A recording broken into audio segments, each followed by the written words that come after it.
হরে কৃষ্ণ কৃষ্ণ কৃষ্ণ হরে হরে, হরে রাম রাম রাম হরে হরে। তো শয়ন একাদশী ব্রত এই 2024 খ্রিস্টাব্দের ক্ষেত্রে শয়ন একাদশী ব্রত আমরা সকলেই জানি জুলাই মাসের 17 তারিখ।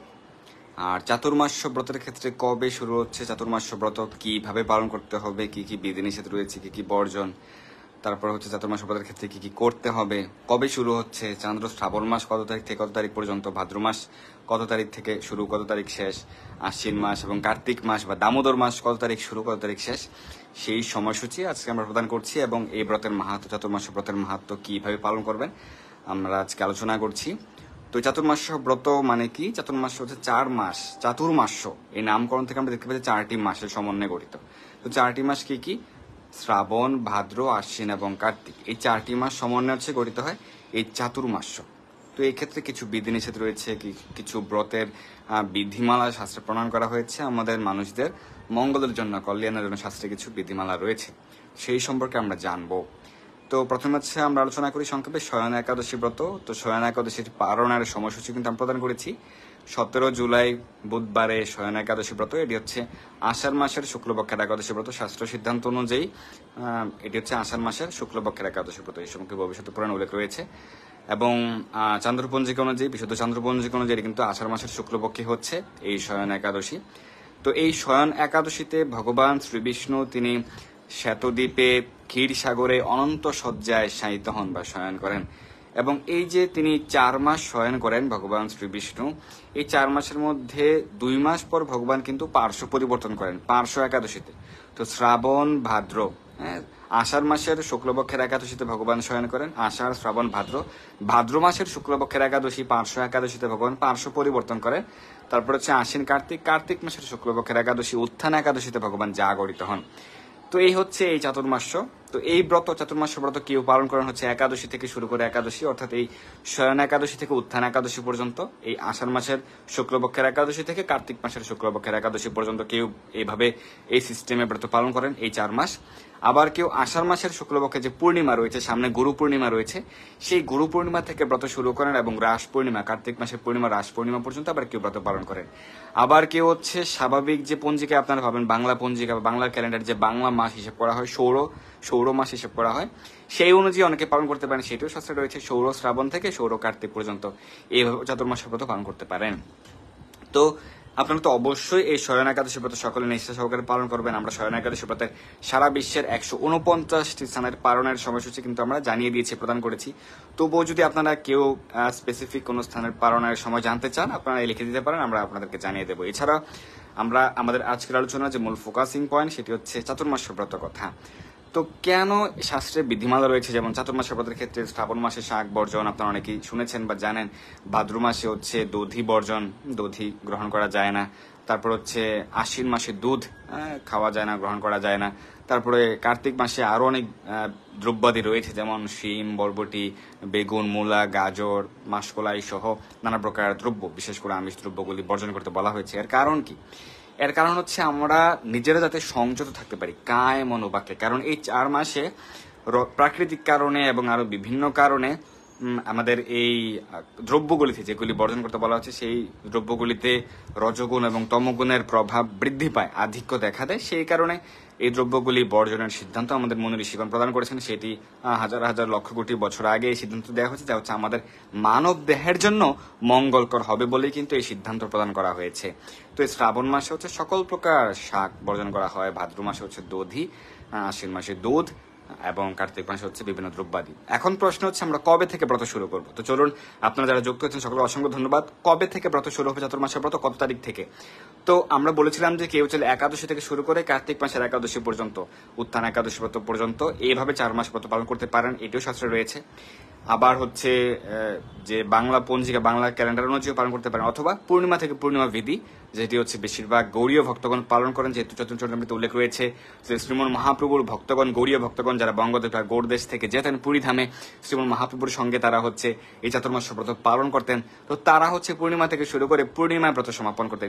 চৈতন্যচরিতামৃতে সরাসরি উল্লেখ রয়েছে যে তারা কার্তিক মাসের পূর্ণিমা ব্রত সমাপন করতেন। তো সেই কারণে বেশিরভাগ ইসকন ভক্ত বা গৌড়ীয় ভক্তগণ তারা পূর্ণিমা থেকে পূর্ণিমা বিধিতে ব্রত পালন করেন। তো পূর্ণিমা থেকে পূর্ণিমা বিধি অনুযায়ী আমরা তারিখ আমরা দিব তো প্রথমে আমরা দেখে নেই যে এই সম্পর্কে শাস্ত্রে কি বলা হয়েছে, সরাসরি রেফারেন্স। কারণ অনেকে বলে থাকেন বা আমি শুনেছি এরকম কেউ কেউ বলছেন যে কোনটি শাস্ত্রে রয়েছে, একাদশী থেকে শুরু করে একাদশী শেষ এটি শাস্ত্রে রয়েছে, নাকি পূর্ণিমা থেকে শুরু করে পূর্ণিমার ব্রত সমাপন এটি শাস্ত্রে রয়েছে, কোনটি শাস্ত্রে রয়েছে। কেউ বলছে একটি শাস্ত্রে রয়েছে আরেকটি নেই, না, প্রত্যেকটি শাস্ত্রে রয়েছে। 3টি নিয়ম রয়েছে।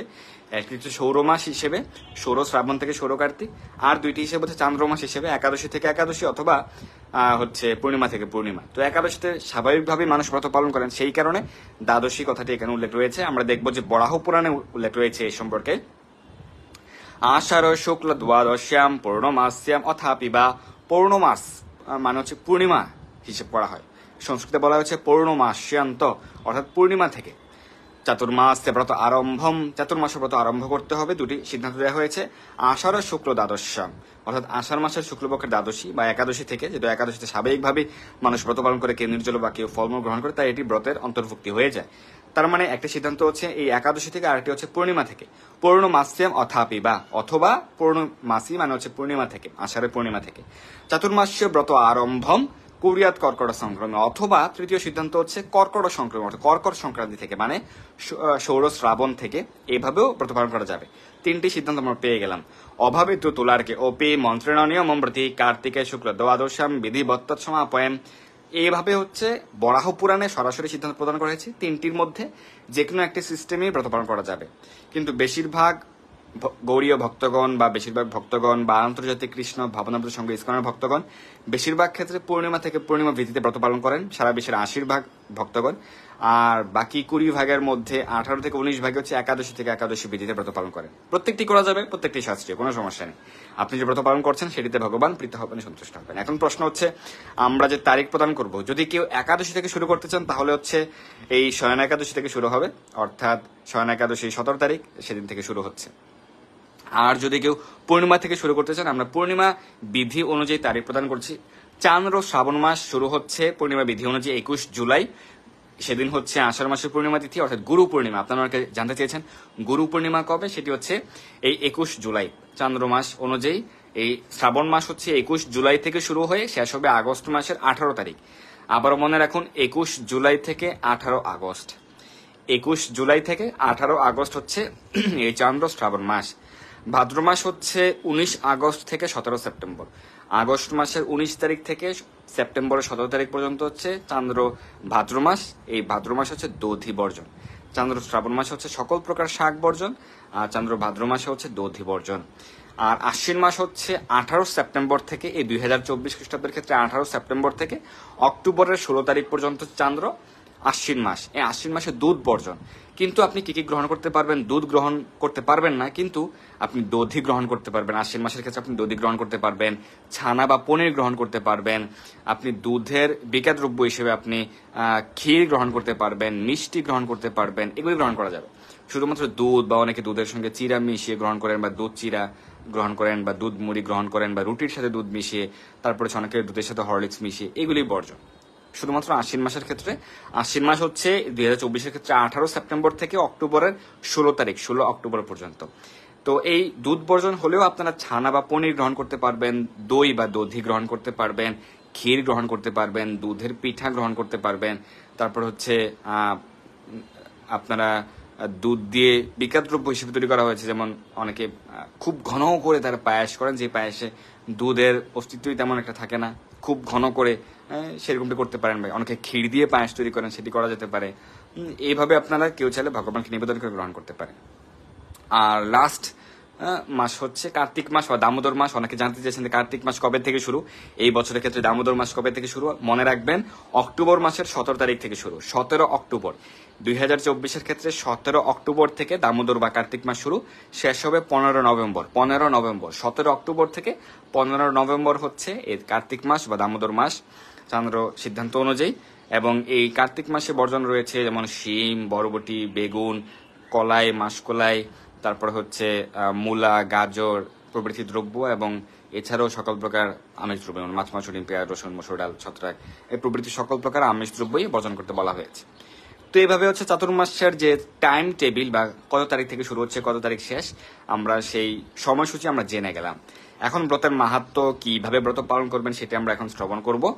তো এই যে শ্রাবণ, ভাদ্র, আশ্বিন, কার্তিক, এই মাসগুলিতে সংযম বা আমরা যাতে সংযত থাকি সেই কারণে কিছু সিদ্ধান্ত শাস্ত্রে প্রদান করা হয়েছে। আমরা দেখব যে চৈতন্য চরিতামৃতে কেউ বলা হয়েছে, চৈতন্য চরিতামৃতের মধ্যখণ্ডের পঞ্চদশ পরিচ্ছেদের 16 নম্বর পয়ারে, 36 নম্বর পয়ার এবং 39 নম্বর পয়ারে বলা হয়েছে যে বঙ্গদেশের বৈষ্ণবগণ, বঙ্গদেশ বা গৌরদেশ থেকে যারা যে সকল বৈষ্ণবগণ মহাপ্রভুর পার্শ্বদগণ যারা পুরীধামে যেতেন, শ্রীমদ মহাপ্রভুর সঙ্গে তারা রথযাত্রা উদযাপন করতেন, রথযাত্রা মহোৎসব পালন করতেন, এরপর তারা চাতুর্মাস ব্রত পালন করতেন।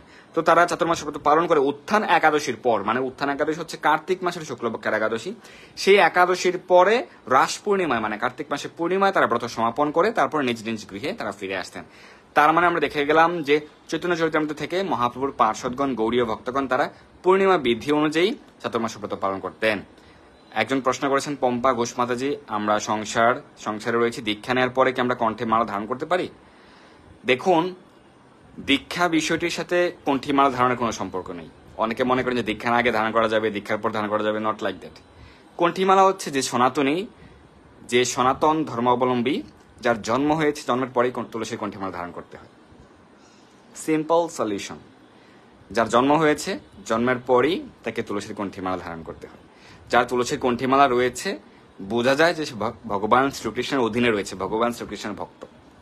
যেমন রাস্তায় অনেক কুকুর থাকে, যাদের গলায় বেল্ট রয়েছে বোঝা যায় তার প্রভু আছে, তার একজন মালিক আছে। তো সেই কারণে অন্য কেউ তার কোনো প্রকার ক্ষতি করতে পারে না, কোনো প্রকার সমস্যা করতে পারে না। যার কণ্ঠে তুলসীর কণ্ঠীমালা রয়েছে তার মালিক আছে, তার প্রভু আছে, সে তার প্রভুর অধীনে রয়েছে, ভগবান শ্রীকৃষ্ণের অধীনে রয়েছে, সে ভগবান শ্রীকৃষ্ণের ভক্ত। তাই পৃথিবীর কেউ নয়, এই ব্রহ্মাণ্ডের কেউই তার কোনো প্রকার সমস্যা করতে পারবে না। এমনকি যমরাজ তার যমদূতদেরকে নির্দেশ প্রদান করেছেন যে তোমরা তাদেরকে স্পর্শ করবে না, যার কণ্ঠে তুলসীর কণ্ঠীমালা রয়েছে। তো তুলসীর কণ্ঠীমালার সাথে অন্য কোনো কিছু মিলিয়ে গুলিয়ে ফেললে হবে না। এটি হচ্ছে যার সনাতনী, তারা তুলসীর কণ্ঠীমালা ধারণ করবে। আর আমিষ হচ্ছে আরেকটি ভিন্ন বিষয়, এই বিষয়ে আমরা আলোচনা করেছিলাম। আমিষ আর সকলের ক্ষেত্রে বর্জন করা উচিত বা চেষ্টা করা উচিত। আপনারা ধীরে ধীরে চেষ্টা করতে পারেন যে সেটি কমিয়ে আনার। যতক্ষণ পর্যন্ত আপনারা পুরোপুরিভাবে বর্জন করতে পারছেন না, আপনারা চাইলে 2 প্যাচ তুলসী কণ্ঠীমালা ধারণ করতে পারেন। যখন পুরোপুরি বর্জন করবেন তখন 3 প্যাচ ধারণ করতে পারেন। তুলসী মহারানী কৃপায় আপনারা খুব দ্রুতই ভক্তি জীবনে অগ্রসর হতে পারবেন। তিনি কৃষ্ণ প্রেম ভক্তি প্রদায়িনী। তবে আপনার প্রার্থনা থাকতে হবে এবং মাইন্ডসেট সেরকম থাকতে হবে যে আমি শীঘ্রই আমিষ আর বর্জন করতে সম্পূর্ণভাবে ইচ্ছুক, তাহলে আপনি কৃপা পাবেন। আমরা ফিরে যাচ্ছি চাতুর্মাস ব্রত মাহাত্ম্য সম্পর্কে। চৈতন্য চরিতামৃতের মধ্যখণ্ডের 4th অধ্যায়ের 169 নম্বর পয়ের উল্লেখ রয়েছে। চৈতন্য মহাপ্রভুর পরম গুরুদেব শ্রীপাদ মাধবেন্দ্র পরিপাত, অর্থাৎ চৈতন্য মহাপ্রভু গুরুদেব হচ্ছেন ঈশ্বর পরিপাত, শ্রীপাদ ঈশ্বর পরিপাত, এবং তাঁর গুরুদেব হচ্ছেন শ্রীপাদ মাধবেন্দ্র পরিপাত, যিনি ভগবানের অত্যন্ত প্রিয় ভক্ত, যিনি ভগবানের বিশেষ কৃপা প্রাপ্ত সিংহ পুরুষ। তো সেই শ্রীপাদ মাধবেন্দ্র পরিপাত তিনিও কিন্তু চাতুর্মাস ব্রত পালন করতেন নীলাচল ধামে অবস্থান করে। এবং ভবিষ্য পুরাণে এই ব্রতের মাহাত্ম্য সম্পর্কে অনেক মাহাত্ম্য উল্লেখ রয়েছে। বলা হয়েছে ইয়ো বিনানিয়ম মর্ত্য ব্রতম বা জপ্যম এ বাবা চাতুর্মাস্যম নয়ন মূর্খোর জীবন হিত শিস। অর্থাৎ যারা চাতুর্মাস ব্রত পালন করেন না, তারা যদিও এরকম হতে পারে যে চাতুর্মাস ব্রত পালন করছে না, চাতুর্মাস ব্রতের সময়কালে তারা হরিনাম জপ করছে না, তারা ভগবানের সেবা পূজা আদি করছে না, তারা শাস্ত্র অধ্যয়ন করছে না, ব্রত স্নান করছে না, সেই ক্ষেত্রে তারা জীবিত রয়েছে। কিন্তু যদি তাদের জীবিত রয়েছে বলে মনে হচ্ছে, কিন্তু আসলে তারা জীবিত নয়। এরকমটি হচ্ছে ভবিষ্য পুরাণে উল্লেখ রয়েছে। স্কন্দ পুরাণে বলা হয়েছে, অনেকে বলে থাকতে পারেন যে এই নিয়ম কি ইসকন বের করেছে, যে শ্রাবণ মাসে শাক খাওয়া যাবে না, ভাদ্র মাসে দধি খাওয়া যাবে না, দই খাওয়া যাবে না, এইগুলি তো আমরা আগে শুনিনি। এই সম্পর্কে স্কন্দ পুরাণে বলা হচ্ছে শ্রাবণে বর্জয়ত শাকম দধি ভাদ্রপদে তথা দুগ্ধম আশয়ুজে মাসি কার্তিকে চ আমিষম ত্যাজত। অনেকে আবার বলেন যে শাস্ত্রে নাকি আমিষ সম্পর্কে কিছু নেই। স্কন্দ পুরাণ সহ বিভিন্ন শাস্ত্রে, পদ্ম পুরাণ সহ বিভিন্ন শাস্ত্রে সরাসরি আমিষ অনামিষ এই শব্দগুলি রয়েছে, শব্দাংশগুলি রয়েছে। এই সম্পর্কে আমরা বহুবার আলোচনা করেছিলাম। তো স্কন্দ পুরাণ উল্লেখ রয়েছে শ্রাবণে শাক বর্জন, ভাদ্র মাসে দধি ভাদ্রপদে তথা ভাদ্র মাসে দধি বা দই বর্জন, এবং আশ্বিনে হচ্ছে দুগ্ধম আশয়ুসে মাঝি, অর্থাৎ আশ্বিন মাসে দুধ, এবং কার্তিক মাসে হচ্ছে সকল প্রকার আমিষ দ্রব্য বর্জন করতে বলা হয়েছে। আমরা ব্রতের সময়কাল দেখে নিলাম। এখন প্রশ্ন হচ্ছে কেন হচ্ছে শ্রাবণ মাসে শাক বা হচ্ছে ভাদ্র মাসে দধি বর্জন করতে বলা হয়েছে। তো এর অনেকগুলি কারণ রয়েছে। যেমন শ্রাবণ মাস হচ্ছে বিশেষভাবে শ্রী শিবের, দেবাদিদেব মহাদেবের অত্যন্ত প্রিয় হচ্ছে শ্রাবণ মাস, এবং তিনি যেহেতু প্রকৃতি ভালোবাসেন, তাই বিশেষ করে যদি কেউ শাক গ্রহণ করেন তাহলে তার শিবের চরণ অপরাধ হতে পারে। আরেকটি কারণ হচ্ছে এই শ্রাবণ মাসে শাকে স্বয়ং ব্রহ্মাজি অবস্থান করেন, তাই স্বয়ং ব্রহ্মাজির চরণে অপরাধ হতে পারে। আরেকটি হচ্ছে বৈজ্ঞানিকভাবে ব্যাখ্যা করতে গেলে এই শ্রাবণ মাসে যারা শাক গ্রহণ করেন তাদের ক্ষেত্রে পিত্ত পিত্ত রস এটি খুব বেশি বৃদ্ধি পায় এবং এই পিত্ত বৃদ্ধিকারী তত্ত্বের বৃদ্ধি পাওয়ার কারণে তার হজমের সমস্যা দেখা দিতে পারে। সো এই সব দিক মিলিয়ে শ্রাবণ মাসে শাক বর্জন করতে আমাদের মুনি ঋষিগণ সিদ্ধান্ত প্রদান করেছেন, সেটি হচ্ছে আমাদের মঙ্গলের জন্য, আমাদের কল্যাণের জন্য। যারা পালন করবে তাদের মঙ্গল হবে, আর যারা পালন করবে না তারা হচ্ছে নানা প্রকার রোগ ব্যাধিতে আক্রান্ত হবে, হাসপাতালে দৌড়াবে। এখন প্রশ্ন হচ্ছে, কেন ভাদ্র মাসে দধি বা দই এর বর্জন করতে বলা হয়েছে? তো ভাদ্র মাসে হচ্ছে আর্দ্রতা বা শীতলতা কিছুটা বৃদ্ধি পায় এবং এর ফলে দই যেহেতু প্রকৃতিগতভাবে একটু ঠান্ডা থাকে, সেই কারণে সে সময় দই খেলে সর্দি কাশির ভয় থাকে। আর যেহেতু তখন ওয়েদার চেঞ্জ হয় ভাদ্র মাসের ক্ষেত্রে, সেই জলবায়ুর পরিবর্তনের কারণে তখন দই খেলে সর্দি কাশির ভয় থাকে, এই কারণে দই গ্রহণ করা না করলে ভালো। এটি বৈজ্ঞানিকভাবে প্রমাণিত আর আমাদের শাস্ত্রীয় নিষেধ পড়া হয়েছে। তারপর হচ্ছে আশ্বিন মাসে দুধ গ্রহণের ক্ষেত্রে বলা হয়েছে, সেই সময় যেহেতু গাভী প্রভৃতি সবুজ ঘাস খাওয়ার ক্ষেত্রে নানা প্রকার কীট পতঙ্গ সেই ঘাসগুলিতে থাকে, সেই আশ্বিন মাসের ক্ষেত্রে সেগুলি তারা কোনো না কোনো কারণে ভক্ষণ করে ফেলে। সেই সময় হচ্ছে দুধে, যদিও প্রত্যেকটি খাবারে কিন্তু ব্যাকটেরিয়া রয়েছে, কিন্তু আশ্বিন মাসের ক্ষেত্রে সেই ব্যাকটেরিয়াল প্রবাবিলিটি অনেক বেশি বৃদ্ধি পায় এবং সেই কারণে নানা প্রকার কিন্তু ব্যাধিতে আক্রান্ত হওয়ার সম্ভাবনা থাকে। সেই কারণে আশ্বিন মাসে দুধ বর্জন করলে শরীরের জন্য ভালো, এটি বৈজ্ঞানিকভাবে স্বীকৃত এবং আমাদের শাস্ত্রে কিন্তু সেইভাবে নির্দেশনা প্রদান করা হয়েছে। আর হচ্ছে যেমন পেঁয়াজ রসুন প্রভৃতি খাদ্যের ক্ষেত্রে হচ্ছে শরীরে উত্তাপ বৃদ্ধি পায়, তারপর হচ্ছে শরীরে ভোগ বিলাসিতার প্রভৃতি বৃদ্ধি পায়। তো সেই কারণে এগুলিও কার্তিক মাসে বর্জন করতে বলা হয়েছে। তো এগুলি হচ্ছে বৈজ্ঞানিক কারণ। আমরা এখন চলে যাব এই ব্রত আপনারা কিভাবে পালন করবেন ব্রতের বিধি নিয়মের ক্ষেত্রে। ব্রতের যে সংকল্প মন্ত্র রয়েছে, সংকল্প মন্ত্র হরিভক্তি বিলাসে উল্লেখ রয়েছে এবং হরিভক্তি বিলাসে আরো একটি বিষয় উল্লেখ রয়েছে যে কেন চাতুর্মাস ব্রত পালন করবেন। পঞ্চদশ বিলাসের 113 নম্বর শ্লোকে উল্লেখ রয়েছে হরিভক্তি বিলাসে, চাতুর্মাসেষু কর্তব্যম কৃষ্ণ ভক্তি বিবৃদ্ধয়ে। কৃষ্ণ ভক্তি বৃদ্ধির জন্যই এই চাতুর্মাস ব্রত সকলেরই পালন করা কর্তব্য। কেন? কৃষ্ণ ভক্তি বৃদ্ধির জন্য। অনেকে মনে করেন যে এরকম চাতুর্মাস ব্রত পালন করবে তারাই যারা হচ্ছে স্বর্গে যেতে চায়, যারা হচ্ছে মোক্ষ লাভ করতে চায়, মুক্তি লাভ করতে চায়, তারা শুধুমাত্র এই ব্রত পালন করে। যারা অনেক বেশি জড় সুখ সম্পদ লাভ করতে চায় তারা পালন করে না। কৃষ্ণ ভক্তির বৃদ্ধির জন্য সকলেরই পালন করা উচিত। এখন কিভাবে পালন করবেন, কত প্রকারে পালন করা যায়, কতটি সেক্টর রয়েছে বা কতটি প্রকারে পালন করা যাবে সেই সম্পর্কে আলোচনা করবো। এখন ব্রতের সংকল্প মন্ত্র প্রদান করছি। চাতুর্মাস ব্রতের সংকল্প মন্ত্র স্কন্দ পুরাণ উল্লেখ রয়েছে, হরিভক্তি বিলাস উল্লেখ রয়েছে যে জপহোমাদি অনুষ্ঠানম নাম সংকীর্তনস্তথা স্বীকৃত্য প্রার্থয়ে দেবম গৃহীত নিয়ম বোধ। এটি হচ্ছে চাতুর্মাস ব্রতের সংকল্প মন্ত্র। আমি ধীরে ধীরে বলছি। জপ হোম আদি অনুষ্ঠানম নাম সংকীর্তনস্তথা স্বীকৃত্য প্রার্থয়ে দেবম গৃহীত নিয়ম বোধ। এর অর্থ হচ্ছে, হে দেব, জপ হোম আদি অনুষ্ঠানম, তার মানে চাতুর্মাস ব্রতের ক্ষেত্রে আপনাকে কোনটিকে বেশি গুরুত্ব দিতে হবে। আপনি সকল এই সংকল্প মতো সকলেই উচ্চারণ করতে পারবেন এবং বিশেষ বিশেষ কোন দিকে বেশি গুরুত্ব প্রদান করা হয়েছে 4 মাসের ক্ষেত্রে। জপ, হরিনাম জপ, জপ হোম আদি অনুষ্ঠানম। হোম মানে যজ্ঞ। এখন যজ্ঞের ক্ষেত্রে আপনি যখন ত্রেতা যুগের সাপেক্ষে হিসাব করবেন তখন কিন্তু নানা প্রকার যজ্ঞ দীর্ঘ সময় ধরে শত শত বছর ধরে সম্পাদন করা হতো। কলিযুগের ক্ষেত্রে সেরকম সম্ভাবনা বা প্রবাবিলিটি বা সুযোগ সকলের নাও থাকতে পারে। সেই কারণে কেউ চাইলে বিশেষভাবে কোনো মন্দিরে যোগাযোগ করে, স্কুল মন্দির পূজারি ডিপার্টমেন্টে যোগাযোগ করে আপনারা বিশেষ হোম যজ্ঞ করতে পারেন। সেটি হচ্ছে আপনাদের পারিবারিক মঙ্গলের জন্য করতে পারেন। কিন্তু শ্রীমন মহাপ্রভু সব থেকে উত্তম যজ্ঞ কলিযুগের সাপেক্ষে সেটি প্রদান করেছেন আমাদেরকে, সেটা হচ্ছে হরিনাম রূপ যজ্ঞ, নামযজ্ঞ। এই নামযজ্ঞ হচ্ছে সকল যজ্ঞের মধ্যে সার, অর্থাৎ শ্রেষ্ঠ, সকল যজ্ঞের মধ্যে প্রধান এই নামযজ্ঞ। তার মানে আপনি অবশ্যই বেশি বেশি হরিনাম করবেন। এই চাতুর্মাস ব্রতের সংকল্প মন্ত্র থেকে আমরা দেখতে পাচ্ছি স্কন্দ পুরাণ উল্লেখ রয়েছে জপ হোম আদি অনুষ্ঠানম।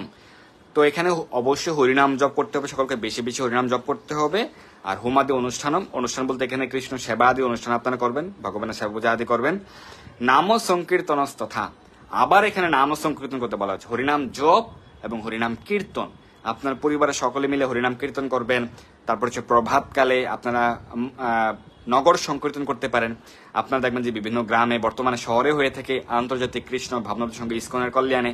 ইসকন সারা বিশ্বে, ইউরোপ, আমেরিকা সহ ভারতের সকল জায়গায়, সকল শহরে বা বাংলাদেশে সকল জায়গায় কিন্তু প্রতি রবিবারে বা কোনো স্থানে শুক্রবারে বা বিশেষ দিনগুলিতে বা কার্তিক মাসে প্রতিদিন তারা নগর সংকীর্তনের আয়োজন করে থাকেন। শহরের রাজপথে হয়ে থাকে, আপনারা সেখানে অংশগ্রহণ নিতে পারেন।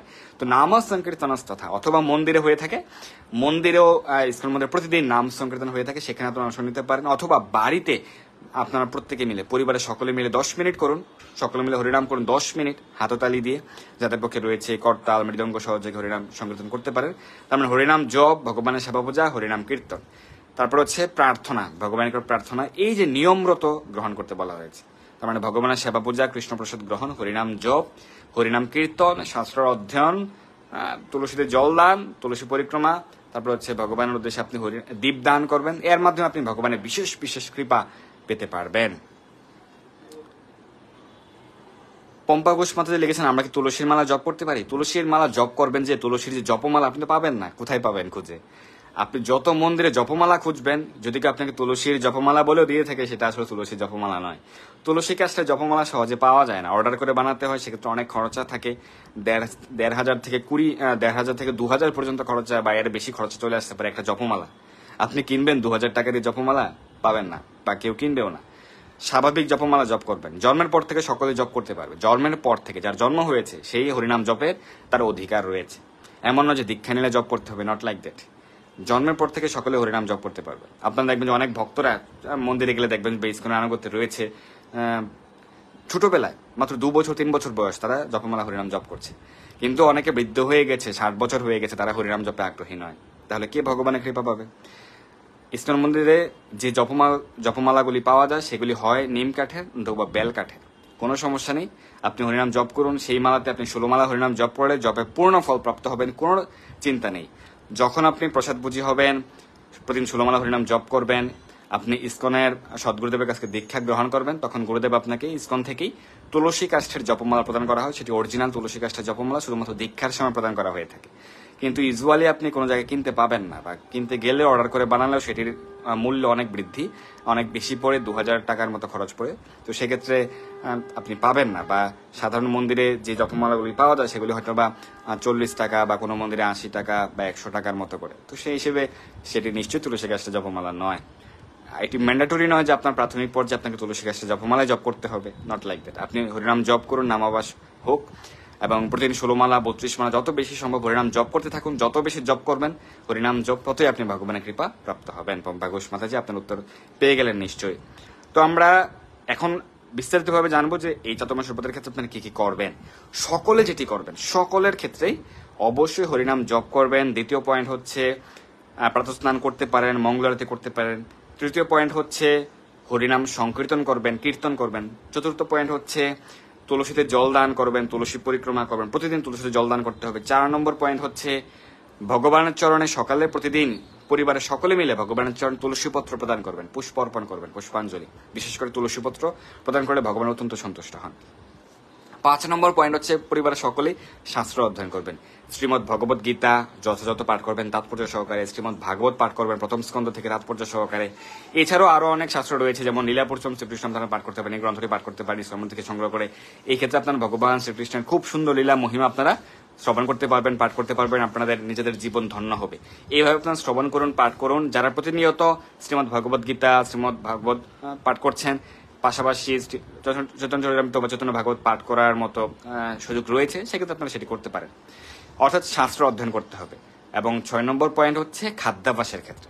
খাদ্যাভ্যাসের ক্ষেত্রে আমরা অলরেডি আলোচনা করেছি, যারা প্রসাদ ভুজি তারা হচ্ছে শ্রাবণ মাসে শাক, ভাদ্র মাসে দুধ, আশ্বিন মাসে দুধ প্রভৃতি বর্জন করতে বলা হয়েছে, বা যারা নিরামিষ ভুজি তাদের ক্ষেত্রে।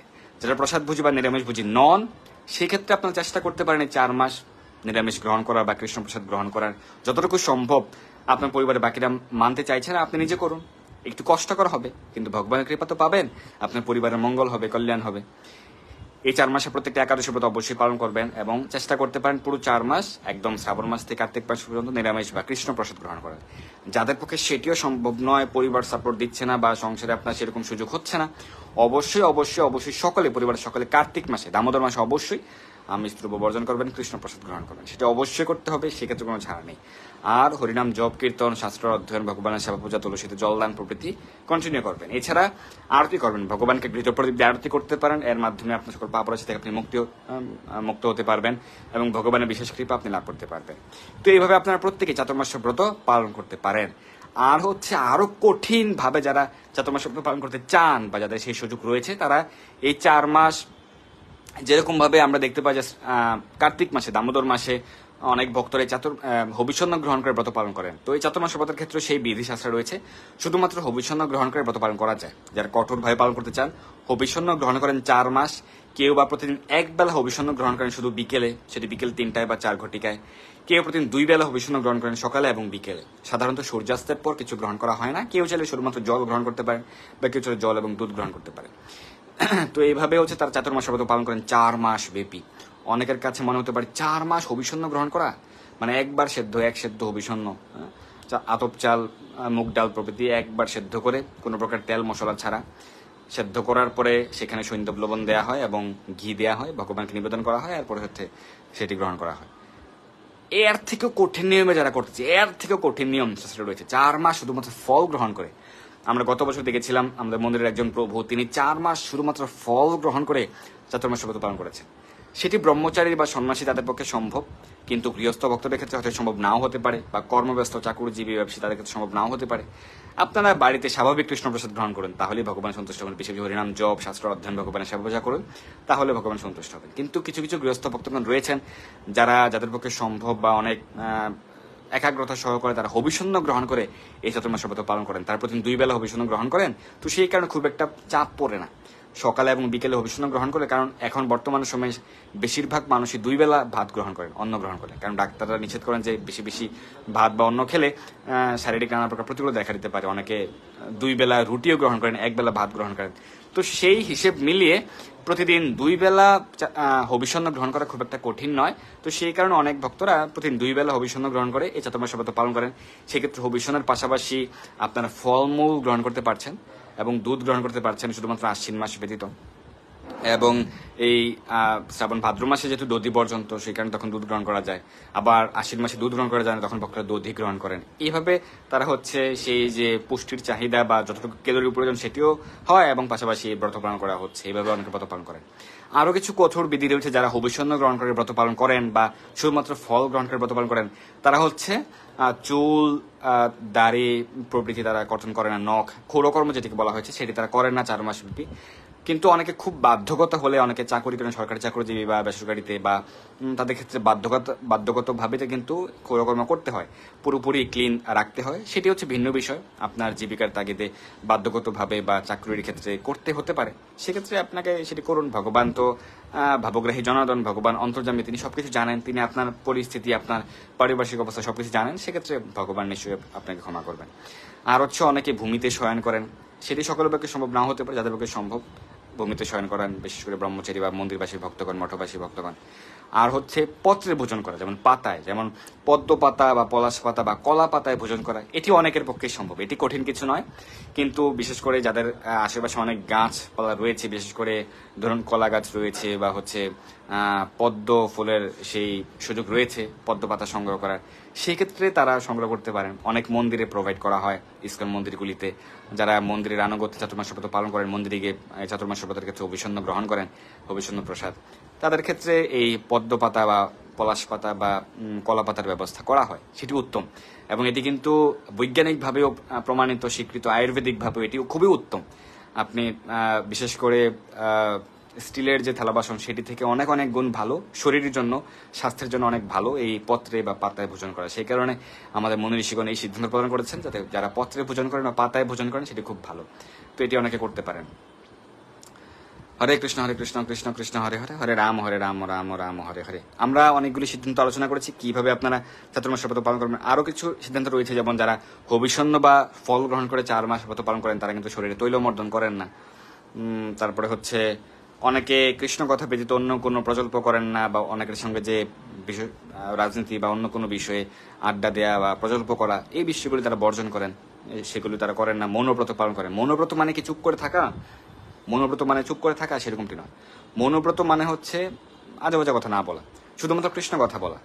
মৌনব্রত মানে হচ্ছে আপনি হরিনাম করবেন, হরিনাম কীর্তন করবেন, কারোর সঙ্গে কথা বলে তার সঙ্গে আপনি কৃষ্ণ কথা আলোচনা করবেন, ভগবানের লীলা তাকে আপনি শোনাবেন বা তার কাছ থেকে আপনি শ্রবণ করবেন। এটি হচ্ছে মৌনব্রত। মানে শুধুমাত্র কৃষ্ণ বিষয়ক আলোচনা করা, কৃষ্ণ নাম করা, কৃষ্ণ বিষয়ক আলোচনা করা, কীর্তন করা প্রভৃতির মাধ্যমে ভগবানের সন্তুষ্টির জন্য সেই নিজের যে জিহ্বা ইন্দ্রিয়টিকে কাজে লাগানো। এভাবে কিছু বিধিনিষেধ শাস্ত্রে রয়েছে, এবং এই চাতুর্মাস্য ব্রত সম্পর্কে জগৎগুরু শ্রী প্রভুপাদ তিনি কিন্তু কিছু নির্দেশনা প্রদান করেছেন। তো শ্রী প্রভুপাদ এখানে উল্লেখ করেছেন একটি গুরুত্বপূর্ণ বিষয়, সেটি হচ্ছে চাতুর্মাস্য ব্রত যারা পালন করেন বা যাদের পক্ষে পালন করা সম্ভব নাও হতে পারে, সেক্ষেত্রে মন্দির পরিক্রমার বিষয়টি শ্রী প্রভুপাদ ভক্তির অসমৃত সিন্ধু গ্রন্থের 9ম অধ্যায়ে ভক্তি অঙ্গগুলির বিশদ বিবেচনায় চ্যাপ্টারে তিনি উল্লেখ করেছেন যে মন্দির পরিক্রমার অনেক মাহাত্ম রয়েছে 4 মাসের ক্ষেত্রে। মন্দির পরিক্রমা, তীর্থ পরিক্রমা, যেমন আপনারা অনেকে বৃন্দাবনে যান বৃন্দাবন ধাম পরিক্রমার জন্য, পুরী ধাম পরিক্রমার জন্য, মায়াপুর নবদ্বীপ পরিক্রমার ক্ষেত্রে। কেন? কারণ আপনারা ভগবানের বিশেষ কৃপা লাভ করেন তীর্থ পরিক্রমার মাধ্যমে। এই চাতুর্মাস্য ব্রতের ক্ষেত্রে 4 মাস আপনারা আপনার নিকটস্থ ইস্কন মন্দির, আপনার আশেপাশে কৃষ্ণ মন্দির রয়েছে, ইস্কন মন্দির রয়েছে, সেখানে আপনারা যাবেন, মন্দিরের চারপাশে আপনারা পরিক্রমা করবেন। 4 বার করতে হয়, সেটি ঘড়ির কাঁটার দিকে, বাম থেকে ডান দিকে, বা আপনি যখনই পরিক্রমা করবেন সবসময় মন্দির থাকবে আপনার ডান দিকে। যেমন তুলসী পরিক্রমা যতবারই করবেন, তুলসী মহারানী থাকবেন সবসময় আপনার ডান দিকে থাকবেন, এটাকে বলা হয় ঘড়ির কাঁটার দিকে পরিক্রমা। তো মন্দির পরিক্রমা করতে পারেন। মন্দির পরিক্রমা করলে বলা হয়েছে 4 মাসে, চাতুর্মাস শ্রাবণ ভাদ্র আশ্বিন কার্তিক এই মাসগুলোতে যারা মন্দির পরিক্রমা করবেন, আপনার নিকটস্থ মন্দির, আপনি এই পৃথিবীর সকল তীর্থ পরিক্রমার ফল আপনি পেয়ে যাবেন।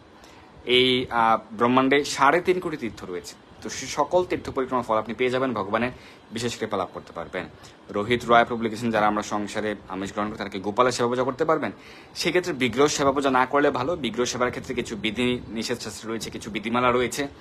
বিগ্রহ সেবার ক্ষেত্রে অবশ্যই সাত্বিক আহারী হতে হয়, কৃষ্ণপ্রসাদ বুঝি হতে হয়, নতুবা সেবা অপরাধ হতে পারে। আর যারা সেরকম সুযোগ নেই, আপনারা ভগবানের চিত্রপটে সেবা পূজা করেন। বাড়িতে সকলে রাধা মাধবের, রাধা কৃষ্ণের চিত্রপটে সেবা পূজা করবেন, আলেখ্য বা চিত্রপটে, তাহলে ভগবান সন্তুষ্ট হবেন। চিত্রপটে সেবা পূজা শাস্ত্র অনুমোদিত, কোনো সমস্যা নেই। আর বিগ্রহ সেবা করার ক্ষেত্রে অবশ্যই প্রসাদ বুঝি হতে হবে, দীক্ষিত হতে হবে।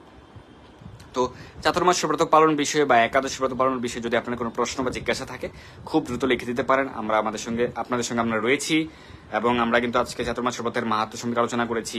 ব্রতের মাহাত্ম্য, কিভাবে ব্রত পালন করতে হবে, কেন পালন করতে হবে, এবং কবে শুরু হচ্ছে, কবে শেষ হবে, কোন মাসে কি কি বর্জন, ব্রতের সংকল্প মন্ত্র, এবং এই একাদশী ব্রত বা এই পূর্ণিমা থেকে শুরু করা যাবে কিনা, একাদশী থেকে শুরু করা যাবে না, সকল বিষয় কিন্তু আমরা আলোচনা করেছি চাতুর্মাস্য ব্রত সম্পর্কে। আমাদের সঙ্গে যারা যুক্ত রয়েছেন সকলকে অসংখ্য ধন্যবাদ। কোনো প্রশ্ন থাকলে আপনারা খুব দ্রুত লিখে দিতে পারেন, আমরা চেষ্টা করবো সেই প্রশ্নগুলির উত্তর প্রদান করার জন্য। আমরা প্রায় 8 ঘন্টারও বেশি সময়, 32 মিনিট ধরে আমরা প্রায় আলোচনা করছি চাতুর্মাস্য ব্রতের মাহাত্ম্য কথা সম্পর্কে। তো যারা পূর্ণিমা বিধি অনুযায়ী বা ইসকন তালিকা অনুযায়ী এই চাতুর্মাস্য ব্রত পালন করতে চান, সেক্ষেত্রে শুরু হচ্ছে এই জুলাই মাসে, 21 জুলাই থেকে শুরু হচ্ছে, এবং দামোদর মাস বা কার্তিক মাস কবে শুরু কবে শেষ সেই তারিখও কিন্তু আমরা প্রদান করেছি। সকল বিষয় আমরা আলোচনা করেছি, একদম পুরো প্যাকেজের মতো করে আমরা দিয়েছি আজকের আলোচনায়। সকলকে অসংখ্য ধন্যবাদ।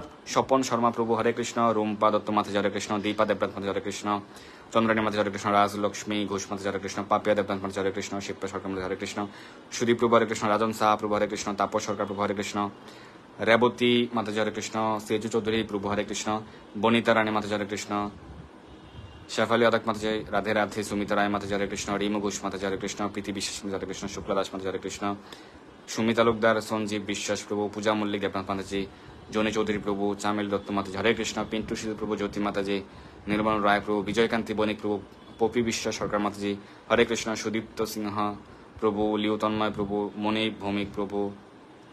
মণি ভৌমিক মাতাজি, উজ্জ্বল দাস প্রভু, ভূপেন রাজ প্রভু, বাবলা দে, অমরনাথ প্রভু হরে কৃষ্ণ। সকলকে অসংখ্য ধন্যবাদ। প্রদীপ শুভেন্দু রেখা মাতাজি, সীমা বিশ্বাস মাতাজি, অলক্কর প্রভু, প্রান্ত সরকার প্রভু, মীনা শ্যাম রায় মাতাজি, পায়েল দাস মাতাজি, রূপা দাস মাতাজি, নিকুঞ্জশীল প্রভু, দীপা দাস মাতাজি, সুজয় প্রভু, রূপা মজুমদার মাতাজি হরে কৃষ্ণ। সকলকে অসংখ্য ধন্যবাদ। উজ্জ্বল চৌধুরী প্রভু, মনোরঞ্জন শীল প্রভু, সুমন বণিক প্রভু, সুমনা পাল মাতাজি, পিন্টু সামন্ত প্রভু, জনিশীল প্রভু, ত্রিবিদ রায় প্রভু, নিরঞ্জন চক্রবর্তী প্রভু হরে কৃষ্ণ। সকলকে অসংখ্য ধন্যবাদ। পিয়া চৌধুরী মাতাজি হরে কৃষ্ণ, রাজন দেব হরে কৃষ্ণ।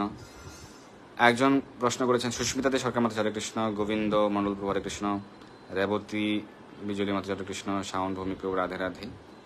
প্রশ্ন করেছেন পম্পা ঘোষ মাতাজি, আমার ছেলেদের ব্যাগে 4 থেকে 8, সম্ভবত তিনি বয়স লিখতে চেয়েছেন মাতাজি, বয়স 4 আর 8, সেক্ষেত্রে দীক্ষা নিতে পারবে না? দীক্ষার ক্ষেত্রে কমপক্ষে 12 বছর হতে হবে। আর দীক্ষা নেওয়াটা কোনো ফ্যাশন নয় যে আপনি দীক্ষা নিলে অনেক কিছু পেয়ে গেলেন, সেরকমটি নয়। দীক্ষার ক্ষেত্রে শাস্ত্র সিদ্ধান্ত হচ্ছে গুরু পরম্পরা ধারায় অধিষ্ঠিত সদ্গুরুদেবের কাছ থেকে দীক্ষা গ্রহণ করতে হবে, নতুবা সে দীক্ষা মন্ত্র কাজ করবে না, কার্যকরী হবে না। সেটা আমার কথা নয়, ইসকনের কথা নয়, স্বয়ং দেবাদিদেব মহাদেব উল্লেখ করেছেন, পদ্মপুরাণ উল্লেখ রয়েছে, সম্প্রদায় বিহীনা ইয়ে মন্ত্রাস্তে নিষ্ফলা মাতাহ, নিষ্ফলা, ফল লাভ হবে না। সম্প্রদায়বিহীন 4টি স্বীকৃত সম্প্রদায় উল্লেখ করেছেন স্বয়ং দেবাদিদেব মহাদেব। শিব ঠাকুর উল্লেখ করেছেন 4টি স্বীকৃত সম্প্রদায়। এর মধ্যে আন্তর্জাতিক কৃষ্ণ ভাবনামৃত সংঘ ইসকন হচ্ছে ব্রহ্ম মাধ্য গৌরী সম্প্রদায়ের অন্তর্ভুক্ত। সেটি স্বয়ং ব্রহ্মাজি থেকে চলে এসছে, ব্রহ্মা নারদ প্রভৃতি পরম্পরা ধারায় চলে এসছে। এই পরম্পরা ধারা সদ্গুরুদেবের কাছে দীক্ষা গ্রহণ করতে হবে। যিনি গুরুদেব তিনি অবশ্যই প্রসাদভোজী হবেন, তিনি কৃষ্ণ তত্ত্ববেত্তা হবেন, তিনি কৃষ্ণ প্রসাদ ব্যতীত কিছুই গ্রহণ করবেন না, তিনি সদাচারী হবেন, শাস্ত্রের সিদ্ধান্তগুলো তিনি যথাযথভাবে পালন করবেন, তিনি নিজে হরিনাম পরায়ণ হবেন, হরিনাম করবেন, তার শিষ্যদেরকে হরিনাম করতে নির্দেশ দিবেন। যিনি সঠিক গুরুদেব তিনি তার শিষ্যদেরকে কৃষ্ণ প্রসাদ গ্রহণ করতে নির্দেশনা প্রদান করবেন, তার শিষ্যদেরকে একাদশী করতে নির্দেশনা প্রদান করবেন, তিনি নিজেও একাদশী পালন করবেন।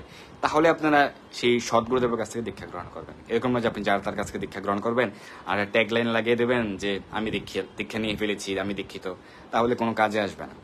সদ্গুরুদেবের কাছে দীক্ষা গ্রহণ করতে হবে। দীক্ষা মানে দ্বিতীয় জন্ম, পুনরায় জন্ম হওয়া, দ্বিজ।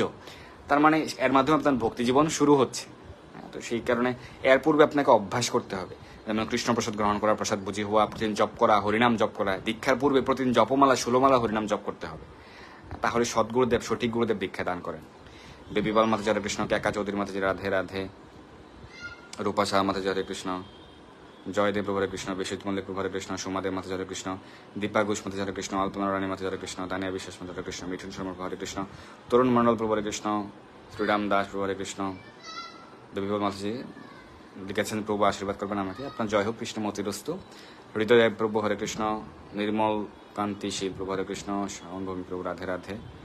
আপনাদের কোনো যদি প্রশ্ন থাকে এছাড়া তোমরা সব্রত বিষয়ক লিখে দিতে পারেন। আমরা আর কিছুক্ষণের মধ্যে আমাদের আজকের আলোচনাটি আমরা সমাপ্ত রাখছি, আমরা এখানে বিশ্রাম রাখবো। শেফ আলী রায় মাতাজি লিখেছেন যে আমি মায়াপুর ইস্কন থেকে তিলক সেট নিয়ে এসেছিলাম, ওখানে যে জপমালা আছে আমি কি জপ করতে পারবো? হ্যাঁ, অবশ্যই জপমালা জপ করতে পারবেন, কোনো প্রবলেম নেই। মায়াপুরে যে জপমালাগুলি পাওয়া যায় বেশিরভাগই হচ্ছে স্বাভাবিক জপমালা, নিম কাষ্ঠ বা বেলকাষ্ঠের জপমালা। তবে মায়াপুরে তুলসী গাছের জপমালা পাওয়া যায় শুধুমাত্র দীক্ষিত ভক্তদের জন্য, এবং সেটির প্রাইস রেঞ্জ একটু বেশি থাকে। আপনি অবশ্যই হরিনাম জপ করুন, বেশি বেশি হরিনাম জপ করুন, চেষ্টা করতে পারেন 8 মালা বা 16 মালা করে প্রতিদিন জপ করার। ধরুন কেউ প্রতিদিন 16 মালা করে হরিনাম জপ করে, যদি কেউ কোনোদিন বেশি সময় পান বেশি জপ করতে পারবেন। এরকম না যে আপনি একদিন 32 মালা জপ করে ফেলেছেন পরদিন আপনি আর কমাতে পারবেন না, নট লাইক দ্যাট। একটা নির্দিষ্ট সংখ্যক জপ করতে হবে। ইহা জপ গিয়া সব করিয়া নির্বন্ধ, নির্বন্ধ মানে হচ্ছে নির্দিষ্ট সংখ্যক জপ করা। প্রতিদিন 16 মালা জপ, প্রতিদিন 8 মালা জপ, এর মানে হচ্ছে আর কম করবেন না কিন্তু বেশি করতে পারবেন। পম্পা ঘোষ মাঝে লিখেছেন দীক্ষা নিলে কি আমিষ আহার করতে হবে? আপনাকে যদি কোনো সদ্গুরুদেব দীক্ষা দান করেন, যিনি সঠিক গুরুদেব, যিনি গুরু পরম্পরা ধারা রয়েছেন, যিনি স্বীকৃত, শাস্ত্র স্বীকৃত, তিনি কোনো আমিষাহারী ব্যক্তিকে দীক্ষা দিবেন না। তিনি দিবেন না, তো আমিষাহারী ব্যক্তিকে দীক্ষা দিবেন না। যদি কেউ দিয়ে থাকেন তাহলে বুঝতে হবে সেখানে সমস্যা আছে। তো সদ্গুরুদেব দীক্ষা দিবেন আপনাকে ভালো করে চেক করে, আপনাকে ভালো করে যাচাই বাছাই করতে হবে, আপনাকে 4 বছর 5 বছর অপেক্ষায় থাকতে হবে, ধৈর্য নিয়ে অপেক্ষা থাকতে হবে, তাহলে আপনি সদ্গুরুদেবের কাছে দীক্ষা নিতে পারবেন। এটা কোনো এরকম না যে আপনি বলে দিলেন, আপনাকে বলা হলো যে তুমি আসো অমুক দিন বিকেল বেলায় আসো, বা সকালে আসো, স্নান করে কিছু অর্থ নিয়ে এসো, নতুন বস্ত্র নিয়ে এসো, আর তোমার দীক্ষা হয়ে যাবে, সেরকমটি নয়। আপনাকে প্রসাদভোজী হতে হবে কন্টিনিউয়াসলি সারা জীবনের জন্য। আর প্রসাদভোজী হলে আপনি দীক্ষা পেয়ে যাবেন সেরকম নয়। আপনি 1 বছর 2 বছর 3 বছর প্রসাদভোজী হয়ে কন্টিনিউ করতে হবে, ভক্তি জীবনে অগ্রসর হতে হবে, প্রতিদিন 16 মালা হরিনাম জপ করতে হবে, প্রত্যেকটা একাদশী ব্রত পালন করতে হবে, আরও কিছু বিধিমালা রয়েছে। একদিনে পরিবর্তন সম্ভব নয়, কেউ রাতারাতি পরিবর্তন হতে পারে না, ভয় পাওয়ার কিছু নেই। আপনারা যুক্ত থাকুন আর চেষ্টা চালিয়ে যেতে থাকুন। ধীরে ধীরে আপনি সপ্তাহে 1 দিন 2 দিন 3 দিন করে আমিষ কমিয়ে আনতে পারেন। তারপর একাদশীর আগের দিন, পর দিন, পূর্ণিমা, অমাবস্যা প্রভৃতি দিনগুলিতে আপনি আমিষ বর্জন করতে পারেন। এভাবে আপনি এটিকে কন্ট্রোলে নিয়ে আসতে পারেন। প্রতিদিন হরিনাম জপ করুন বেশি বেশি, 4 মালা 8 মালা 16 মালা যতটুকু সম্ভব। বেশি বেশি শাস্ত্র অধ্যয়ন করুন, বিশেষ করে শ্রীমদ্ ভগবদ গীতা যথাযথ তাৎপর্য সহকারে পাঠ করবেন। ইস্কনের গীতা আপনি তাৎপর্য সহকারে পাঠ করবেন, অনেক বিষয় জানতে পারবেন। এছাড়াও শ্রীমদ্ ভাগবতের প্রথম স্কন্ধ পাঠ করবেন তাৎপর্য সহকারে। আরও কিছু গ্রন্থ রয়েছে ইস্কন মন্দির থেকে সংগ্রহ করতে পারেন। নামহট্ট পরিচয়, লীলা পুরুষোত্তম শ্রীকৃষ্ণ, আত্মজ্ঞান লাভের পন্থা, প্রভুপাদ, শ্রীমন মহাপ্রভুর শিক্ষা, চৈতন্য মহাপ্রভুর শিক্ষা, এই গ্রন্থগুলি সংগ্রহ করে আপনারা পাঠ করবেন। পূজা আচার্যের মাতাজি হরে কৃষ্ণ, জ্যোতি বসু হরে কৃষ্ণ, বিলাসিনী বিমলা দেবী দেশী মাতাজি হরে কৃষ্ণ, মাতাজি দণ্ডবত প্রণাম।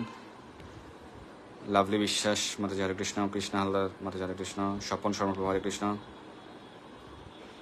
রোহিত রায় প্রভু লিখেছেন প্রভু আমার তো গোপালের সেবা করার খুব ইচ্ছা। যেটা আপনার গোপালের সেবা করার খুব ইচ্ছা, আপনি প্রসাদভোজী হন, ধীরে ধীরে চেষ্টা করুন আর ধৈর্য রাখুন। আপনি 6 মাসে হতে পারছেন না, 6 মাস পর হবেন বা 1 বছর পর হবেন, সেই 6 মাস বা 1 বছর আপনি চিত্রপটে সেবা পূজা করুন, রাধা মাধবের চিত্রপটে, জগন্নাথ সুভদ্রা মহারানী পঞ্চতত্ত্ব চিত্রপটে আপনি সেবা পূজা করুন। আর যখন আপনি প্রসাদ পূজি হবেন পুরোপুরিভাবে, তখন আপনি বিগ্রহ সেবা করতে পারেন। আর বিগ্রহ সেবা এরকম নয় যে আপনি বিগ্রহ আপনি সিংহাসনে রেখে দিলেন আর প্রতিদিন সকালে আর বিকেলে সেবা করেন, সেরকমটি নয়। বিগ্রহ সেবার ক্ষেত্রে অষ্টকালীন সেবা পূজা করতে হয়, মানে প্রতিদিন 8 বার। এক্ষেত্রে 8 বার ভোগ নিবেদন, প্রতিদিন 6 বার আরতি। যারা সেটি করতে পারে না, কমপক্ষে 5 বার ভোগ নিবেদন করতে হয়, নতুবা বিগ্রহ স্থাপন করা উচিত নয়। আপনি লোক দেখানোর জন্য বা খুব আবেগে বিগ্রহ বাড়িতে রেখে দিলেন কিন্তু সেবা পূজা করছেন না, সেখানে কিন্তু সেবা অপরাধ হবে। ভগবানকে স্থাপন করলে সঠিকভাবে সেবা পূজা করতে হবে। নতুবা আপনি চিত্রপটে সেবা পূজা করুন, আলেখ্য চিত্রপটে, তাহলে প্রতিদিন 2 বেলা 3 বেলা সেবা করলেও ভগবান অপরাধ ক্ষমা করেন, কারণ সেই চিত্রপটটি যে কোনো মন্দিরের বিগ্রহের চিত্রপট।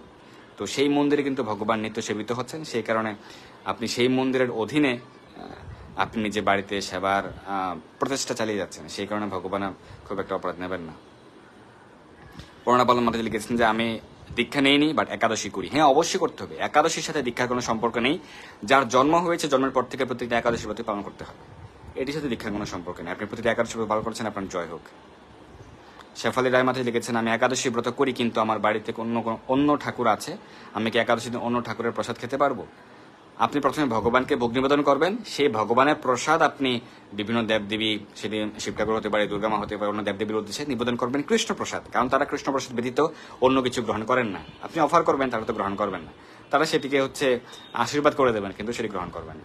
তারা শুধুমাত্র কৃষ্ণ প্রসাদ গ্রহণ করেন। তো ভগবানকে ভোগ নিবেদন করে সেই কৃষ্ণ প্রসাদ তাদেরকে অর্পণ করবেন, আপনার গুরুদেব, গুরুতত্ত্ব, গুরু পরম্পরাকে অর্পণ করবেন, তারপর সেটি মহাপ্রসাদ হবে, অন্য পাত্রে নিয়ে আপনারা গ্রহণ করতে পারবেন। কিন্তু একাদশীর দিনে ফলমূল নিবেদন করবেন, একাদশীর সবজি, একাদশীর যে সাবুদানার পায়েস বা আলুর পায়েস প্রভৃতি নিবেদন করবেন, তাহলেই আপনারা সেই প্রসাদ গ্রহণ করতে পারবেন।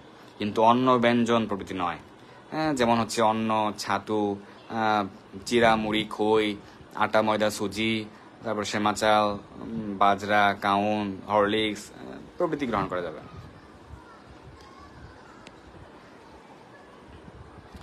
পম্পা ঘোষ মাঝে লিখেছেন যে তুলসীর মালা কি ভগবানের কাছে রাখা যাবে? নতুন তুলসীর মালা হলে সেই তুলসীর মালাটি যখন আপনি কণ্ঠে ধারণ করবেন, তার পূর্বে ভগবানের চরণে অর্পণ করে প্রার্থনা করে আপনি কণ্ঠে ধারণ করবেন। আর যদি কণ্ঠে ধারণ করা হয়নি, নতুন রয়েছে, সেক্ষেত্রে আপনি কোনো একটি পবিত্র জায়গায় বাড়িতে আপনার কোনো ড্রয়ারে আপনি যত্ন করে রেখে দিতে পারেন। যখন আপনি কেউ ধারণ করবে, অনেকে স্টকে রেখে দেয় তাদের বাড়িতে, কারণ অনেক সময় মালাগুলি কোনো না কোনো কারণে কেউ টান দিয়েছে, অনেক সময় ছোট বাচ্চা থাকে বাড়িতে, বা কোনো কারণে ছিঁড়ে গেছে, অনেক সময় অনেক মা ভিজতে ভিজতে অনেকের ছোট থাকে, যেমন আমার গুটিকাটি একটু বড়, সেই কারণে এটি টেকসই। তুলসীর মালাগুলি, যেটি খাঁটি তুলসী গাছটা যত বড় হবে তত বেশি টেকসই হবে, সেটি 4 বছর, 5 বছর, 6 বছরের কোনো প্রবলেম হয় না। আর খুব ছোট ছোট তুলসী মালা পাওয়া যায় মন্দিরে, সেগুলি স্নান করতে করতে, অরিজিনাল তুলসী গাছটা তো স্নান করতে করতে দেখবেন যে ছোট ছোট গুটিকাগুলি ভেঙে ভেঙে পড়ে যাচ্ছে, সেভাবে কিন্তু অনেক খালি হয়ে যায়। তখন তারা সেই মালা পরিবর্তন করেন, আবার নতুন মালা সংগ্রহ করেন, সেটি আবার ভগবানের চরণে অর্পণ করে তার ধারণ করেন। তো অনেকে সেই কারণে বাড়িতে কয়েক সেট তুলসীর কণ্ঠিমালা নতুন, সেগুলি যত্ন করে রেখে দেন, যাতে কোনো কারণে কোনো একটি মালা নষ্ট হয়ে গেলে বা ছিঁড়ে গেলে আবার আরেকটি নতুন ভগবানের চরণে অর্পণ করে তারা শীঘ্রই যাতে ধারণ করতে পারেন। সীমা মুখার্জি মাতা হরে কৃষ্ণ, অরিষ্ঠাপাদ মাতা হরে কৃষ্ণ, প্রণাম মাতাজি, রাধে রাধে। বাপ্পি কর্মকার হরে কৃষ্ণ, রিঙ্কু বোস মাতা হরে কৃষ্ণ, ছায়াপান মাতাজি, শর্মিষ্ঠা রায় মাতা হরে কৃষ্ণ, সুইটি বিশ্বাস মাতা হরে কৃষ্ণ, সত্যবা ভট্টাচার্য মাতা হরে কৃষ্ণ, মৃত্যুঞ্জয় প্রমাণিক প্রভু হরে কৃষ্ণ, জয়দীপ বৈদ্য প্রভু হরে কৃষ্ণ। করোনা পাল মাতাজি লিখেছেন আমি কোনো মন্ত্র কিছু জানি না, পারণের কোনো মন্ত্র বলুন। পারণের ক্ষেত্রে আপনি আপনার স্বাভাবিক ভক্তি অনুযায়ী ভোগ নিবেদনের মন্ত্র, কিভাবে ভগবানকে ভোগ নিবেদন করতে হয়, সেই মন্ত্রাবলী কিন্তু আমাদের চ্যানেলে রয়েছে, আপনি দেখে নেবেন। প্রসেস সরাসরি আমরা প্র্যাকটিক্যালি দেখে দিয়েছি।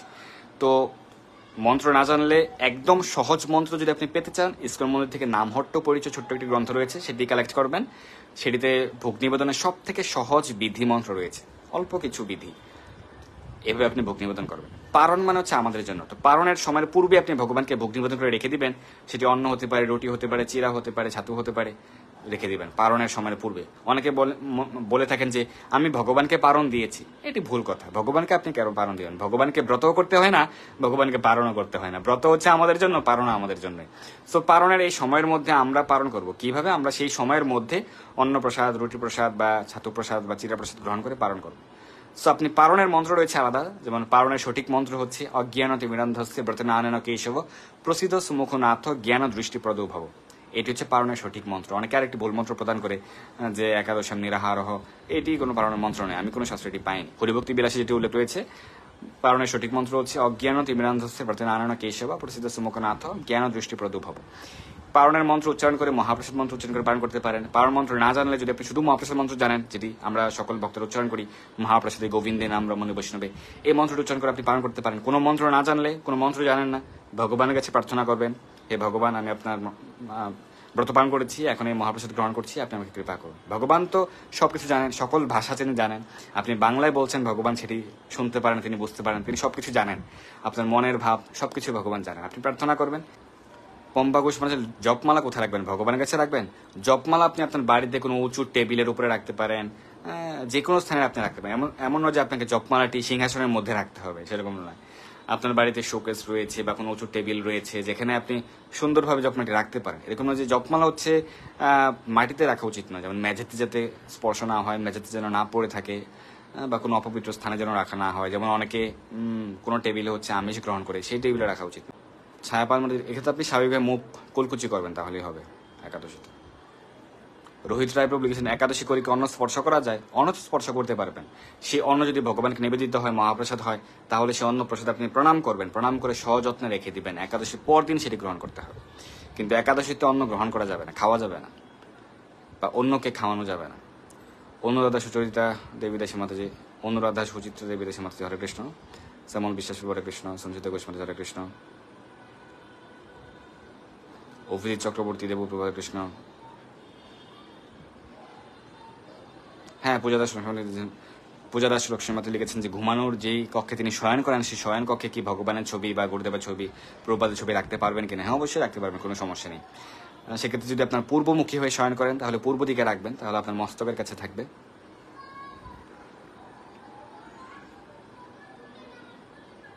সোনালী চৌধুরী মাতা হরে কৃষ্ণ। হরিবোল প্রণব হরে কৃষ্ণ। সুব্রত গড়াই হরে কৃষ্ণ। সৌমিত্র রানী শাহ মাতা হরে কৃষ্ণ। রুমা রায় মাতা হরে কৃষ্ণ। সৌমেন মল্ল হরে কৃষ্ণ। সকলকে অসংখ্য ধন্যবাদ। আমরা আলোচনা করেছি এই চাতুর্মাস্য ব্রতের মাহাত্ম্যকতা সম্পর্কে। ধন্যবাদ সবাইকে আমাদের সঙ্গে যুক্ত থেকে এই ব্রতের মাহাত্ম্যকতা শ্রবণ করার জন্য। সকলের জয় হোক, সকলে ভগবানের বিশেষ কৃপা লাভ করুন। হরে কৃষ্ণ কৃষ্ণ কৃষ্ণ হরে হরে, হরে রাম রাম রাম হরে হরে। হরি